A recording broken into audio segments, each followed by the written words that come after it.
Chairman Gulberg town Nasrullah का town workshop का दौरा। गाड़ियों के मरम्मत के काम का मुआयना। गाड़ियों की सर्विस और मेंटेनेंस का खास ख्याल रखा जाए। नसरुल्लाह खदमत के जज्बे के साथ गुलबर्ग टाउन की तामीर और तरक्की के लिए कोशिशां हैं।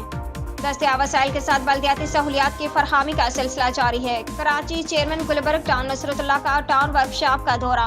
वर्कशॉप में तैयार शुदा गाड़ियों के साथ गाड़ियों की मरम्मत के काम का मुआयना। इस मौके पर director M&E Mohammad Jawar, mechanical incharge Mohammad Samad, director admin Mohammad Ali, director parks Mohammad Nadeem Hanif, director sanitation Syed Waqar Ahmed और दीगर बल्दियाती अफसरान भी मौजूद थे।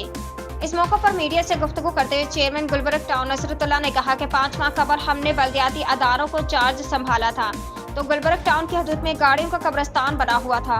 हमने नामसाद हालात और महदूद वसाइल के बावजूद टाउन की गाड़ियों का मरहलावार मरम्मत और दुरुस्तगी का फैसला किया ताकि टाउन की ज़रूरियात के हिसाब से दरकार गाड़ियों की तादाद में इजाफा किया जा सके। इस सिलसिले में हमने पहले मरहले में मामूली नवीद के नुक्स में खड़ी गाड़ियों की पूरी मरम्मत करके गाड़ियों को सड़कों पर रवाना किया।